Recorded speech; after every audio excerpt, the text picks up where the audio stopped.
गुजरात के वडोदरा जिला की डभोई में 50 जितनी आंगनवाड़ी खस्ताहाल इमारतों में चलती है, जो यहां आने वाले बच्चों के लिए खतरा साबित हो सकती है। गुजरात की वडोदरा के डभोई में 199 आंगनवाड़ी है, जिसमें से 50 आंगनवाड़ी खस्ताहाल है। इन 50 आंगनवाड़ी में से 3 आंगनवाड़ी को मरम्मत की अनुमति मिली है, लेकिन 47 आंगनवाड़ी में अभी भी छोटे छोटे बच्चे जान को खतरे में डालकर पढ़ाई कर रहे हैं। डभोई के जूनी मांग रोड में 15 बच्चे डर के साए के नीचे पढ़ाई कर रहे हैं, लेकिन आंगनवाड़ी की मरम्मत नहीं की जा रही है।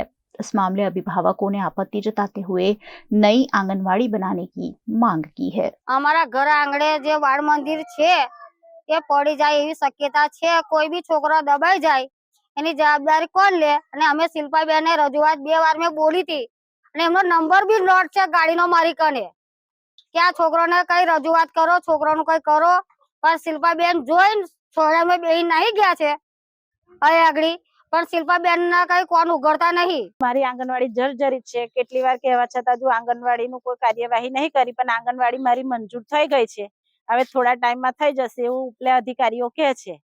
તો હવે બાળકો હું હવે પંચાયતમાં હવે બેસાડું છું, પણ आंगनवाड़ी जोखम है એટલે હું પંચાયતમાં બેહાડું છું आंगनवाड़ी છોકરાને। इस मामले आईसीडीएस विभाग की अधिकारी शिल्पा पटेल ने कहा कि बच्चों की जान को खतरे में डालना उचित नहीं है। ऐसे में हमने वैकल्पिक जगह पर बिठाने के आदेश दिए हैं। आंगणवाड़ी केन्द्रों डभोई तालुकानी अंदर 199 છે અને તે પૈકી 50 आंगणवाड़ी केन्द्रों जर्जरित છે। એમાંથી 3 મંજૂર થયેલ છે અને બાકીનાની કાર્યવાહી હાથ ધરવામાં આવી છે। 2 માસથી